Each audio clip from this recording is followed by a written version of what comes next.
Welcome to Kenya Fan TV, and today we'll be having a chit chat with FC Leopards coach, Mr. Patrick Osems.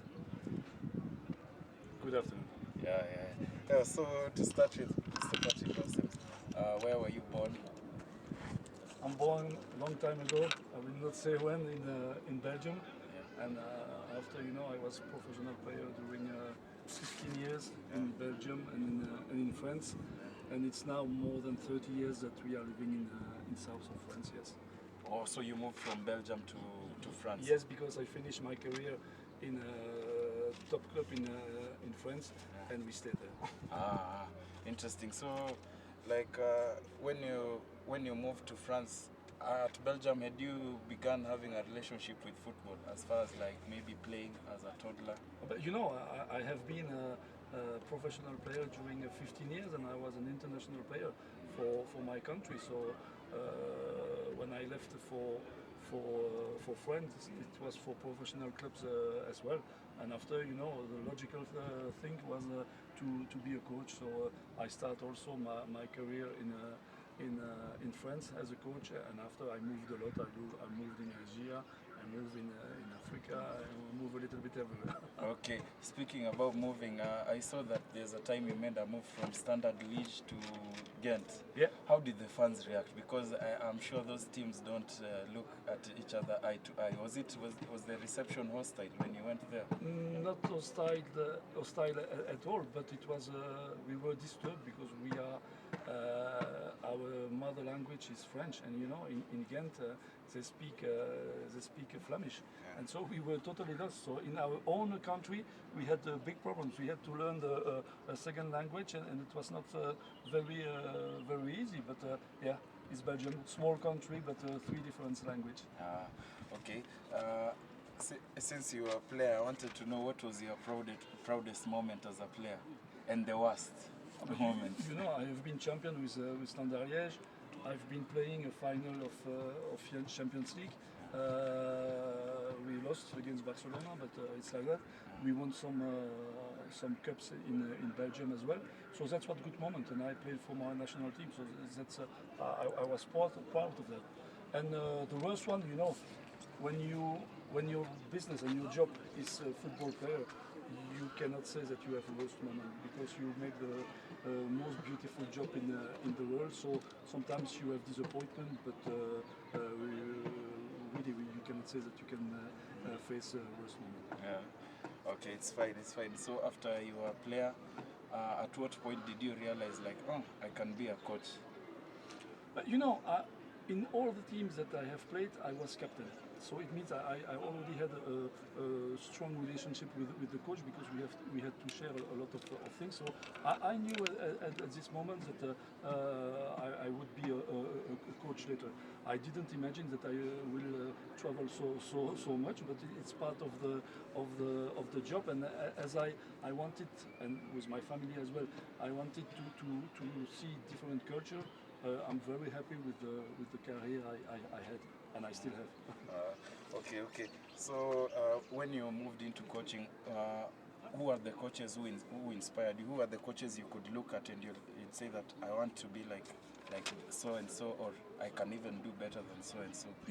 I had, when I was young, when I signed my first professional contract, my coach was Raymond Boutels, who won the Champions League with Marseille. So I had it during 2 or 3 years, and after, of course, I had a lot of coaches, and I tried to take the best part of each of them, because you cannot copy a coach. You come also with your own philosophy. But I took from everyone. I took something, and yes, and after I made my way. Okay. Of course, you began your coaching career abroad. What really inspired you to move to Africa? Because in Africa, it's not a familiar environment; it's a different environment. What really inspired you to come to Africa and continue your career? One day I had a proposal, and I wanted to move to see something else.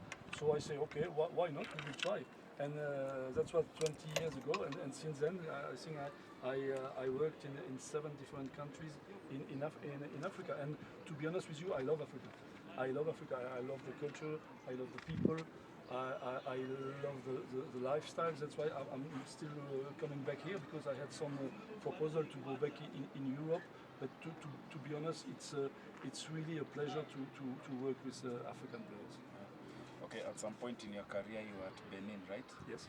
Yeah, at Benin, you guys transformed that team until they qualified for AFCON twice, 2008 and 2010, back to back. Yet it's a small country.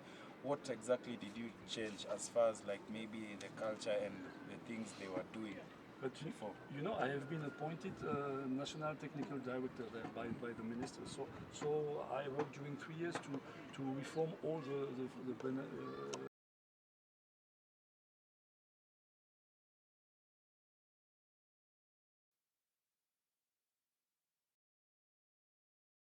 Yes, and yes, we have been at the CAN 2 times in a row, and for this small country, yes, it was something very special.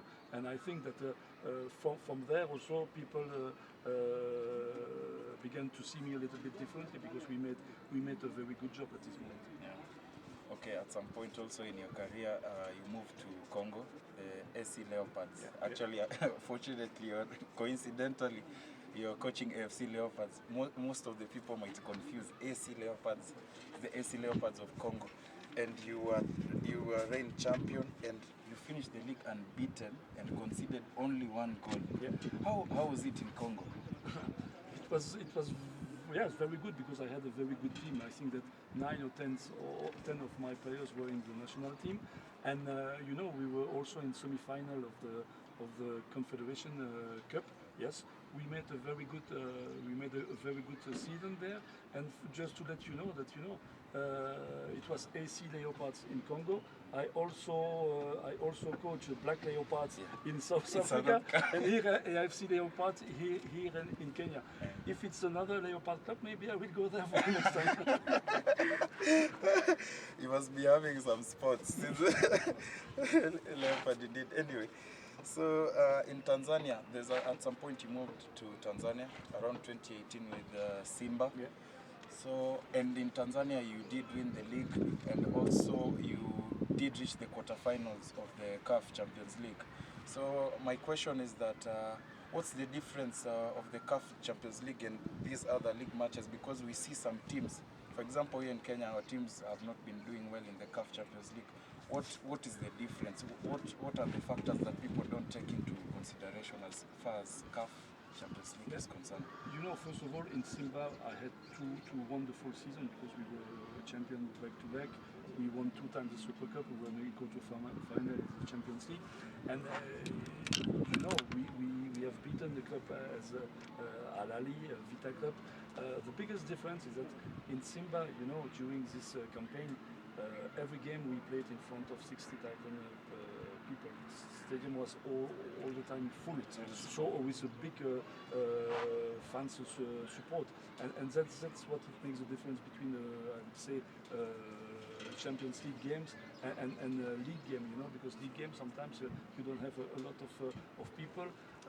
Players are a little bit less motivated, but to be honest, yes, if we play in the league is to try to get 1 trophy or to try to play on the continental level, and this kind of game is something totally different in the preparation, in the mental, in the approach of the games from the players, for the journalists as well. It's something totally different. Yeah. Okay, apart from football, I saw that you are a fan of music. I saw you in a Black Eyed Peas concert. So, which type of music do you like listening to? I'm open to everything, but yes, you know, I'm living near Nîmes, where there is a big festival with big stars coming every summer. So yes, it was Black Eyed Peas. I saw some other. I saw Sting. I saw Queen before. I saw a lot of blues because I can enjoy it. It's not far from home. So yes, music. You know, when you are focused on football, you also need to think about something different. So music or watching movies. That's something who can make my mind clear. That's something good. Interesting. So like you moved to Kenya, and so let's say you're not training like during the preseason. At some point you guys were resting. let's say during your free time, what do you always do? You know, What do you like doing? the biggest problem that when I came to Kenya, it was during the pandemic. Yeah. So during more than 1 year, Yeah. everything was closed, bar, restaurant. So I had to stay in the apartment, not moving, no people at the stadium. You know, so I didn't move a lot, and I just wanted to wait my wife to come to visit a lot of things. And my wife is coming in 2 weeks, so I know we will have a lot of work, but we will try to enjoy, because even if I'm here since now almost 2 years, I don't know Nairobi at all. Oh, you've not visited around? I have been in some places, but I don't know Nairobi like I knew other cities where I have been. Yeah. So it will be a real pleasure after to discover, because your country is wonderful. You know, when we are moving, when we are going everywhere. Your country is wonderful. Nairobi, it's the African New York. So I just would like to share that with people I love. That's why I'm waiting my wife and my sons as soon as possible. So far, where's the best place you visited? Here in Kenya. Yeah. But you know, sometimes in the park, of course, because it's like in Tanzania, you can go to Serengeti. You have a lot of parks. Here you have Masai Mara, and yes, I think when you are in this kind of country, is this kind of place you need to try to enjoy, and I enjoy that. And yes, it's a very you have a very beautiful country. Yes. Okay, you moved to Kenya. You joined the FC Leopards. You faced some challenges because of the transfer ban, and after the league ended, there are some fans who thought you've gone for good. Then they saw you at the airport and everybody was buzzing. What really inspired you to come back and continue with the projects you had set in place? You know, when I begin something, I try to go until the end. And me, I'm a man of my word. So when I say something, I do it. I was under contract. So I respect my contract. The club had a lot of troubles last season, but they always try their best to respect the contract, and they did it.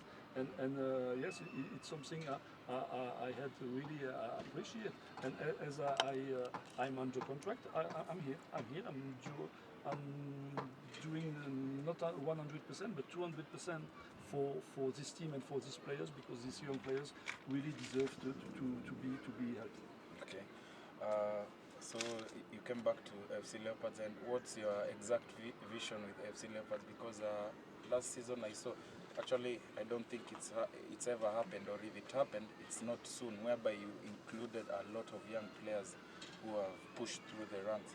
What is exactly your vision with this team in the coming years or in the coming seasons, including this one? You know, when I came, we finished fourth with a good team, and I was thinking that we would be able to fight for the title last season. Unfortunately, we lost 17 players, so I had to work with young players. I had to work with these players, and they made good job.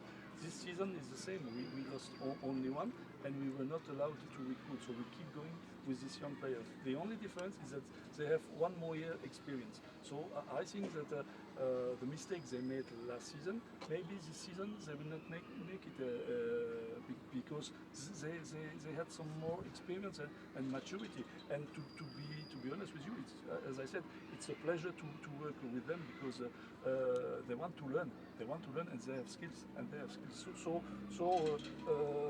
I hope the league will resume soon. It seems that it will be in 2 or 3 weeks. I think that a lot of people just want to see football. Fans just want to go to the stadium. We is the same. We are competitors. I'm competitor. Players are competitor. We are here to compete. We are not here only to train. We need to compete and to face other team, because we would like to win one trophy this season, and that's why we are working on it. Oh, interesting. So I was asking, as far as there's a factor called mental health, it's been affecting players all over the world. Are there modes in place, especially since you're in FC Leopards, are there modes in place that are there to help the players with their mental health? But I think it's also part of my job. But you saw today, you know, we work with discipline, but we work also with smiling face. I always told them, you guys, you make the most beautiful job of the world. ball. So you just need to have a smiling face, and the mood is always very good. The mood is always very good. When it's time to be disciplined, when it's time to be focused, okay, we are focused. But when it's time also to love, it's time to love. So to love. So it's a good balance between this, because a happy man will be a happy football player. It means that on the pitch he will be also happy and make something. If he's not happy outside, he cannot perform. So it's also part of my job. Not only the tactical, the technical, and the physical aspect, but also the mental. Okay, coach. From what I saw, you were a defender when you were playing. I was.